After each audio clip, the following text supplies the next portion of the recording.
Bismillahirrahmanirrahim. Assalamualaikum warahmatullahi wabarakatuh. Selamat pagi Bapak Ibu semuanya. Semoga semuanya dalam keadaan sehat walafiat. Yang terhormat Bapak Gioto Magister Pendidikan selaku mentor dan Kepala SMA Negeri 1 Andong, dan yang berbahagia Bapak Ibu peserta seminar kegiatan pada hari ini. Yang kami hormati pula Ibu Anis sebagai penyaji untuk seminar pada hari ini. Ya, langsung saja saya akan membacakan susunan acara untuk kegiatan seminar pada hari ini. Yang pertama adalah pembukaan, kemudian pemaparan dari pemateri, selanjutnya adalah sesi tanya jawab, kemudian dilanjutkan saran dan kritik dari mentor, kemudian yang terakhir adalah penutup. Bapak Ibu yang berbahagia, marilah kita sama-sama buka kegiatan pada hari ini dengan bacaan basmalah. Bismillahirrahmanirrahim. Selanjutnya adalah pemaparan dari penyaji. Kepada Ibu Anis kami persilakan. Baik, terima kasih Ibu Yayan sudah membuka kegiatan pada kesempatan kali ini, dan mohon izin Pak Gioto dan teman-teman semuanya. Pada kesempatan kali ini saya akan memberikan sekedar laporan rencana hasil kerja atau RHK sebagai bagian dari pelaksanaan orientasi pengenalan nilai dan etika bagi P3K Provinsi Jawa Tengah, terutama kita di angkatan 68 sampai dengan 72 tahun 2024. Baik, berikutnya mohon izin saya perkenalkan diri dulu. Ini profil saya, nama lengkap Anis Nur Rohmah, kemudian tempat tanggal lahir di Boyolali Januari 1989, alamat di Manggarsari dekat-dekat sekolah sini aja. Kemudian pendidikan di saya mengambil pendidikan sejarah di Universitas 11 Maret. Kemudian berikutnya apa sih yang akan saya tampilkan atau rencana hasil kerja? Nah, rencana hasil kerja saya salah satunya adalah yang terintervensi oleh rencana hasil kerja pimpinan yang diintervensi periode 1 tahun yang saya ambil adalah terkelolanya kegiatan pengembangan kompetensi guru dan tenaga kependidikan. Satu rencana kerja ini kemudian saya breakdown dalam RHK individu. Yang pertama adalah meningkatkan kompetensi melalui peran sebagai peserta kegiatan pelatihan atau bimbingan teknis yang memperoleh sertifikat, terutama di bidang pendidikan, kebudayaan, riset, dan teknologi. Karena ada 5 RHK individu yang harus diterapkan, 5 ini saya ambil. Yang pertama terkait kepesertaan dalam pelatihan dan bimbingan teknis, kemudian yang kedua kaitannya dengan partisipasi dalam seminar, lokakarya, kemudian konferensi, simposium yang diselenggarakan di bidang pendidikan. Karena saya mengambil bidang pendidikan sejarah, bisa juga simposium atau kegiatan itu berkaitan dengan sejarah ataupun tentang teknologi pendidikan. Berikutnya yang ketiga, meningkatkan kompetensi sebagai peran berbagi praktek baik yang diselenggarakan oleh komunitas belajar. Kita tahu bahwa di setiap sekolah itu punya komunitas belajar, dan itu bisa dioptimalkan ketika kita atau teman-teman kita memiliki praktek-praktek baik yang kemudian bisa dibagi oleh teman-teman ini di komunitas belajarnya atau sesama rekan sejawat yang ada di sekolah.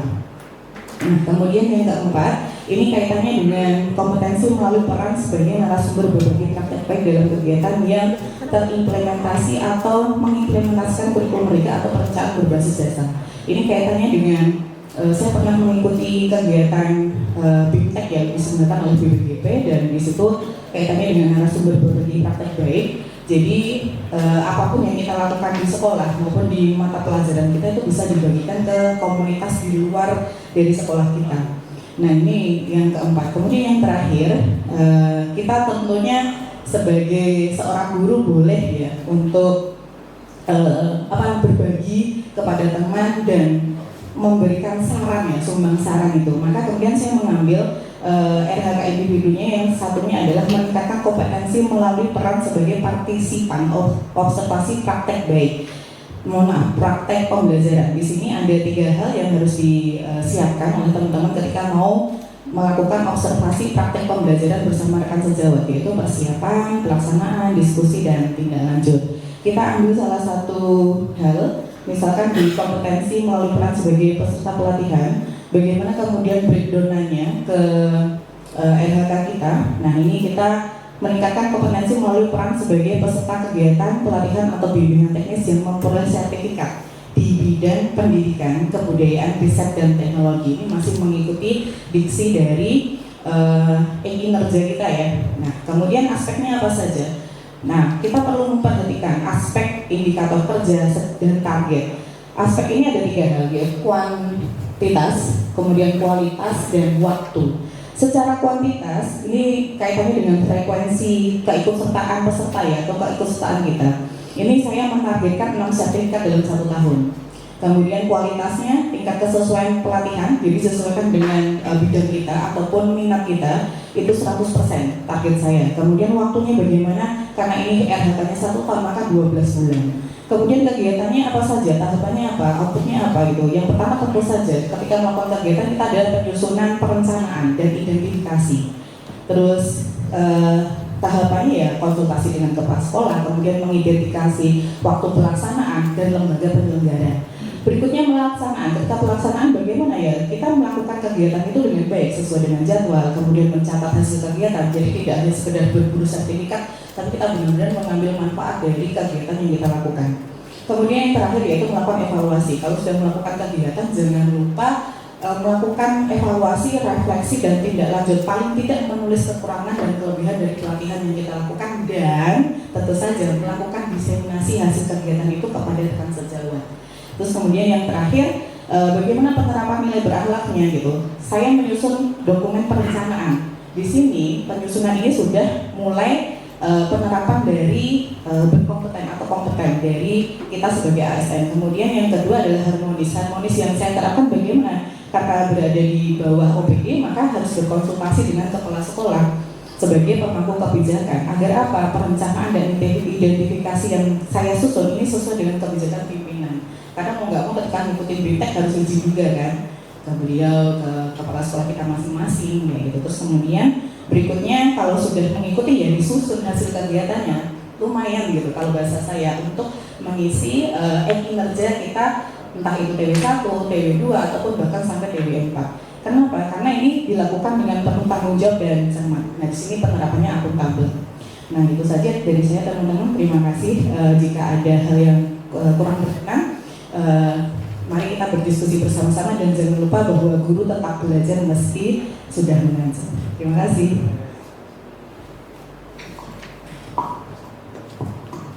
Ya, baik. Hadirin yang berbahagia, demikian tadi paparan materi dari Ibu Anis. Selanjutnya adalah sesi tanya jawab. Kami persilakan kepada audiens yang ingin memberikan pertanyaan. Ya, monggo Pak.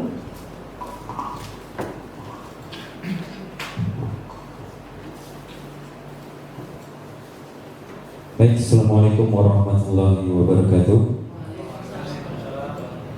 Perkenalkan, nama saya Seto Ariyotomo. Ada satu pertanyaan dari saya untuk Bu Anis terkait dengan RHK yang Ibu sampaikan dan paparkan tadi, di mana RHK itu adalah meningkatkan kompetensi melalui peran sebagai peserta kegiatan pelatihan atau bimbingan teknis, tentunya diambil dari kegiatan seminar gitu ya. Jadi setelah Ibu mengikuti pengembangan kompetensi melalui seminar tersebut, bagaimana cara penerapannya di dalam pembelajaran dan apakah efektif seperti itu? Terima kasih, itu saja pertanyaan dari saya. Sekian, Assalamualaikum warahmatullahi wabarakatuh.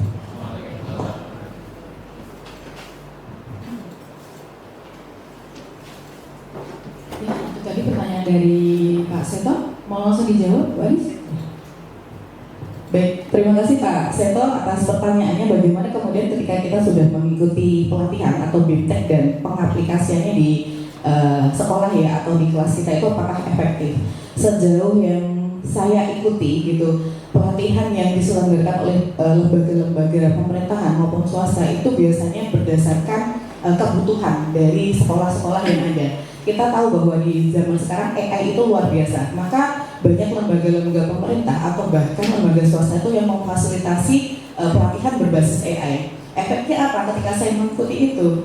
penerapan misalkan kuisis yang dulunya saya hanya tahu bahwa kuisis itu pakai mode tradisional dalam tanda kutip ya. Sekarang udah nggak usah pakai HP tapi pakai mode paper. Itu menerapkan di kelasnya kemudian jadi sangat efektif. Kenapa? Karena dalam satu waktu peserta didik bisa sangat terintegrasi dengan teknologi, tapi tanpa harus menggunakan HP. Itu misalkan pakai kuisis. Kemudian yang kedua, saya senang banget ketika ada pelatihan AI itu yang berkaitan dengan bagaimana kita sebagai guru nggak perlu repot dalam tanda kutip. Kita sering kali repotkan menurut saya sih dengan administrasi yang kemudian harus membuat kita fokus banget ke situ. Tapi lewat AI, misalkan pakai Divit atau Edu AI ya, itu kita bisa kemudian hanya memasukkan prompt gitu ya, memasukkan perintah gitu, nanti AI akan membuat segala sesuatunya menjadi lebih mudah, misalkan modul ajar, kemudian materi, bahkan gitu peserta didik diberi kesempatan gitu untuk lebih membuat project-project gitu, tapi kita tidak usah mikir keras di situ karena AI itu membantu. Sejauh yang saya ikuti itu, jadi sangat membantu sekali ketika kita tetap belajar meskipun kita sudah mengajar. Terima kasih. Demikian tadi jawaban dari Bu Anis. Bagaimana Pak Seta? Sampun ya. Selanjutnya adalah kritik dan saran atau feedback dari mentor kepada Bapak Kinto, kami persilakan. Terima kasih Bu ya. Baik, selamat Pak Anis. Pak Anis ini sudah menyampaikan RHK dengan jelas. Yang saya lihat di sini RHK memang baru satu yang ditampilkan ya. Iya. Tapi sebenarnya menyusun 5. Menyusun 5 ini indikator RHK individunya. Ya, yang kembali diri ya. Kemudian yang keempatnya kan tetap ada ya. Baik Bu Anis. Hal bagus ini artinya dari satu RHK untuk pengembangan diri sudah dipaparkan dengan baik. Kemudian tadi juga disebutkan bagaimana penerapan nilai berakhlaknya juga sudah detail apa yang Ibu lakukan. Nah, tinggal nanti melengkapi untuk yang 4 RHK lainnya. Sudah lengkap atau masih belum? Jika belum lengkap, silakan nanti dilengkapi sehingga RHK yang disusun itu mulai dari perencanaan, pelaksanaan pembelajaran, penilaian, termasuk kegiatan tugas tambahan dan juga pengembangan diri. Dan saya mengapresiasi kemauan Bu Anis untuk senantiasa mengembangkan kompetensi agar nantinya bisa meningkatkan kualitas pembelajaran. Perlu kita niati bersama ketika kita belajar atau ikut seminar dan sebagainya. Muara akhirnya adalah bagaimana kita bisa menyajikan pembelajaran yang lebih berkualitas sehingga hasilnya bisa lebih maksimal. Terima kasih Bu Anis. Terima kasih kepada Pak Kinto yang sudah memberikan kritik dan saran kepada Ibu Anis. Semoga apa yang sudah Ibu Anis rencanakan ini di RHK semoga bisa berjalan dengan lancar dan baik. Begitu Ibu Anis ya? Oke, baik, untuk hari yang berbahagia semuanya, demikian tadi seminar RHK yang sudah dipaparkan oleh Bu Anis. Semoga yang pemaparan hari ini bermanfaat untuk kita semua. Tadi dapat saya simpulkan bahwa dari Bu Anis itu kita sebagai guru itu juga harus tetap belajar ya. Pada intinya adalah belajar sepanjang hayat. Begitu Bu Anis ya. Nah, guru tetap belajar meski sudah mengajar. Dalam artian ilmunya biar selalu bertambah juga ya. Demikian Bapak Ibu untuk seminar hari ini. Jika ada salah kata saya mohon maaf. Kita berikan aplaus dulu untuk Bu Anis. Baik, untuk acara yang terakhir adalah penutup. Marilah sama-sama kita mengucapkan hamdalah. Alhamdulillahirabbil alamin. Demikian seminar hari ini. Kami tutup. Wassalamualaikum warahmatullahi wabarakatuh. Waalaikumsalam warahmatullahi